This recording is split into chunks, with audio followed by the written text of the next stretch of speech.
तो भैया जैसा कि हम सभी जानते हैं कि अब पूरे चैप्टर को पढ़ने का हमारे पास समय बिल्कुल भी नहीं है। तो आज के इस लेक्चर में मैं आपको ये बताऊंगा कि आपके क्लास 12th मैथ में दोनों पार्ट को मिला करके पार्ट 1 और पार्ट सेकेंड, जो आपका पार्ट 1 और पार्ट 2 है, दोनों को मिला करके टोटल 13 चैप्टर हैं। तो सर ऐसे कोई चैप्टर्स बता दीजिए जिसको कि हम पढ़ के जाएँ और हमारे क्वेश्चन डेफिनेटली वहाँ से फंसे ही फंसे। तो मैं आपको वही कुछ गिने चुने आपके इंपॉर्टेंट चैप्टर्स हैं, उनको चैप्टर्स को नहीं पढ़ना है, उन चैप्टर्स के इंपॉर्टेंट क्वेश्चंस को पढ़ना है। क्योंकि चैप्टर्स पढ़ने जाओगे बहुत ही ज़्यादा लॉन्ग चैप्टर्स होते हैं, तो आप चैप्टर्स को पूरे कवर नहीं कर पाओगे, और कवर कर भी लिया ना तो एक चैप्टर्स तो थोड़ी हमारा काम बनेगा। हमें 4 से 5 या 6 चैप्टर ऐसे तैयार करके जाने हैं। 13 चैप्टर है। अगर आपको अच्छे मार्क्स लाने हैं, आपको अच्छा खासा मार्क्स अगर 50-55 आपको पासिंग मार्क्स से कहीं ज़्यादा ले आना है, तो आपको मिनिमम आपको 6 से 7 चैप्टर तो आपको तैयार अच्छी तरीके से करके जाना है। अब चैप्टर पूरा पढ़ने की बिल्कुल भी ज़रूरत नहीं है, क्योंकि हमारे पास लिमिटेड समय है, 1 से 2 दिन का समय है। तो उसके बीच हम लोग सिर्फ और सिर्फ इंपॉर्टेंट क्वेश्चंस को ही करेंगे, ठीक। और मैं आपको बता दूं, जो इंपॉर्टेंट चैप्टर्स मैं आपको बता रहा हूं उन पर ऑलरेडी मैंने इंपॉर्टेंट वीडियोस ले आई है, जिसमें मैंने क्लास 12th मैथ के इंपॉर्टेंट चैप्टर्स के इंपॉर्टेंट क्वेश्चंस को वन शॉट वीडियो में अपलोड कर रखा है। तो आप जाकर के देख सकते हो सारे क्वेश्चंस को, ठीक है। तो देखो, पार्ट 1 में हमारे पास टोटल कितने चैप्टर हैं? 6 चैप्टर हैं। उसके बाद हमारे पास पार्ट 2 कहाँ शुरू होता है? चैप्टर नंबर 7 से। तो यहाँ पे हम लोग पहले पार्ट 1 को डिस्कस कर लेते हैं कि सर पहले पार्ट 1 में कौन कौन से हमें चैप्टर पढ़ के जाने चाहिए। उसके बाद हम लोग बात करेंगे पार्ट 2 में कौन कौन से चैप्टर पढ़ के जाने चाहिए। तो टोटल 13 चैप्टर हैं। पहले देखो, पहला आता है हमारे पास चैप्टर नंबर 1 जो कि है रिलेशन एंड फंक्शन, यानी कि संबंध और फलन। अगर आप इस चैप्टर को नहीं पढ़े हो ना, तो अभी आपको इस चैप्टर को बिल्कुल भी छूने की ज़रूरत नहीं है।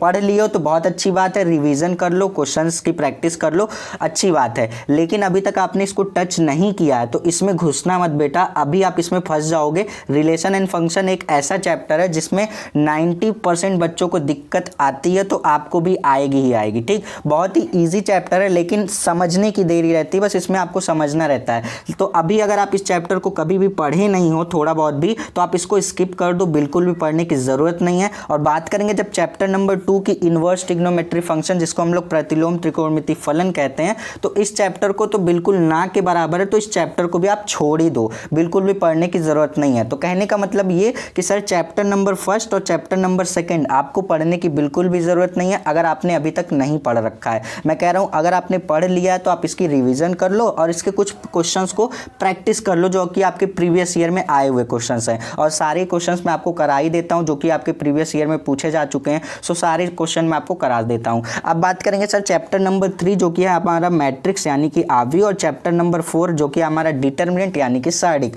अब सर ये दोनों ही चैप्टर को मिलाकर के 15 से 20 नंबर के, ध्यान से सुनना, 15 से 20 नंबर के क्वेश्चन आपके इन्हीं 2 चैप्टर से मिलाकर के पूछे जाते हैं। तो बहुत ही आराम से इस चैप्टर को नहीं पढ़ना, इस चैप्टर के इंपॉर्टेंट क्वेश्चन को पढ़ लो। पहले बेसिक कॉन्सेप्ट सीख लो कि मैट्रिक्स को जोड़ते कैसे हैं, घटाते कैसे हैं और मल्टीप्लाई कैसे करते हैं। और इसको सीखने में आपको ज़्यादा समय नहीं लगेगा, इसलिए मैं आपको कह रहा हूँ इसको आप सीखना चाहोगे, इसके बेसिक कॉन्सेप्ट को आप आधे घंटे से 1 घंटे में के अंदर ही सीख जाओगे। जब आप मैट्रिक्स के क्वेश्चन सॉल्व करना सीख जाओगे ना, तो डिटरमिनेंट के क्वेश्चन आपको बहुत ही ईजी लगने लगेंगे। मैं आपको कह रहा हूँ ये दोनों ही चैप्टर एक दूसरे से रिलेट करते हैं, इसलिए मैं कह रहा हूँ। और आपके लिए तो अच्छी बात यह है कि इन दोनों चैप्टर्स, मतलब जो आपका चैप्टर नंबर 4 है, इसमें से कुछ मतलब जो आपके एक्सरसाइज हैं वो तो कैंसिल आउट, डिलीट हो चुके हैं, तो आपको सारा एक्सरसाइज पढ़ने की जरूरत नहीं है। अगर आप 2-3 साल पहले जाओगे या फिर 1 साल पहले ही अभी जाओगे तो आपको बहुत कुछ पढ़ने को रहता था, लेकिन आप खुशनसीब है कि आपको बहुत ही कम चीज़ें पढ़ने को मिल रही है यहाँ पर।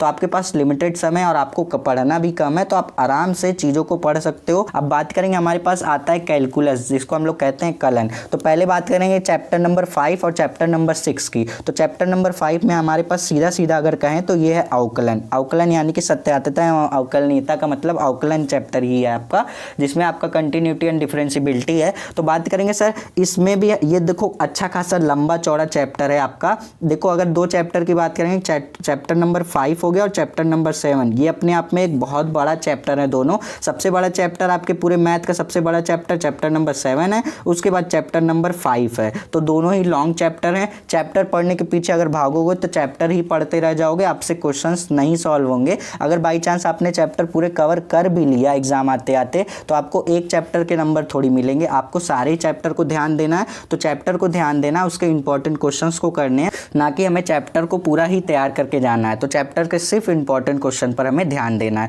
तो बात करेंगे सर चैप्टर नंबर 5 में हमें क्या पढ़ना चाहिए। तो चैप्टर नंबर 5 में बेटा आप एक्सरसाइज 5.1 के मैं जितने क्वेश्चन कराऊंगा बस उतने करके जाना। इसमें अपने से घुसने मत जाना कि सर एक्स्ट्रा क्वेश्चंस कुछ कर लूँ, तो इसकी गलती मत करना। मैं आपको बता दूं एक्सरसाइज 5.1 से क्वेश्चन पूछे जाते हैं, ऐसा नहीं है कि नहीं पूछे जाते, पूछे जाते हैं बट कम पूछे जाते हैं। आपको क्या करना है, एक्सरसाइज ध्यान से सुनो, एक्सरसाइज 5 यहाँ पे 1.5 मैंने लिख रखा है, 5.1 रहेगा। एक्सरसाइज 5.1 को आपको नहीं छूना है। मैं जितने क्वेश्चन कराऊंगा उतने करके जाना, आपको उसी में से क्वेश्चन आएगा डेफिनेटली। अब बात करेंगे सर एक्सरसाइज 5.2 में से लेकर के, एक्सरसाइज 5.2 से लेकर के आपको एक्सरसाइज 5.6 तक बहुत अच्छी तरीके से क्वेश्चन को तैयार करके जाना है। अब इस एक्सरसाइज को जाकर के देखो, एक्सरसाइज 5.2, 5.3, 4, 5, 6 से 6 तक लेकर के जितने भी देखो इंपॉर्टेंट क्वेश्चन है उनको सॉल्व कर लो। मैंने already one shot video upload कर रखी है, उसमें जाकर के देखोगे तो डिफरेंशिएशन के भी इंपॉर्टेंट क्वेश्चंस हैं,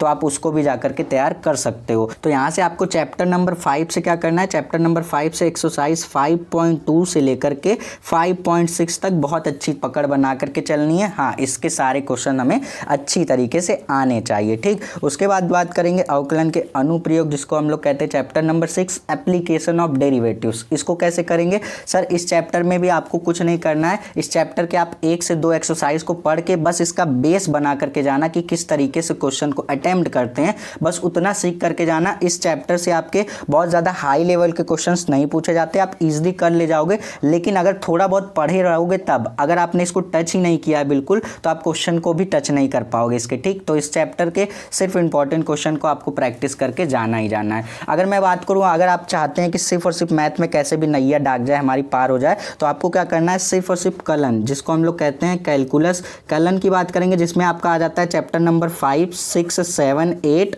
और आपका 9, ये इतने चैप्टर आपके आ जाते हैं किसमें, कलन में, जिसमें आपको समाकलन, अवकलन, समाकलन का अनुप्रयोग, अवकलन का अनुप्रयोग, अवकल समीकरण, ये सारी चीज़ें आपको पढ़ने को मिलेगी। इन सारे चैप्टर को मिला करके अगर बात करेंगे तो पेपर का आधा वेटेज यानी कि 44 मार्क्स का आपका यही होता है। आप सभी को पता होगा, आपके कोचिंग और स्कूल में बताया होगा टीचर ने कि कलन से टोटल आपके 44 मार्क्स के क्वेश्चंस इन्हीं से बनते हैं, ठीक। अब बात करेंगे सर इंटीग्रेशन चैप्टर, अगर जो बच्चा छोड़ा तो समझ लो फिर अपने पेपर को बिल्कुल ख़राब करने के लिए वो रेडी अपने पैर पे कुल्हाड़ी मारेगा ही मारेगा, क्योंकि ये चैप्टर समझ लो रामबाण है आपके लिए। इससे क्वेश्चन मैंने हर वीडियो में आपको दिखाया है कि कैसे कैसे क्वेश्चन आपके बोर्ड एग्जाम में इस चैप्टर से पूछे जाते हैं। मैंने आपको बहुत सारे पेपर के सेट भी दिखाए हैं। तो इस चैप्टर से आपके 1 नंबर वाले, 2 नंबर वाले, 8 नंबर वाले, 5 नंबर वाले सभी टाइप के क्वेश्चन आपके पूछे जाते हैं। तो इस चैप्टर को स्किप करने की गलती आप नहीं करेंगे, इसको बहुत अच्छी तरीके से। इनफैक्ट इस चैप्टर पे सबसे ज़्यादा ध्यान देना, इसके ज़्यादातर क्वेश्चन को प्रैक्टिस, जहाँ से क्वेश्चन मिल रहा है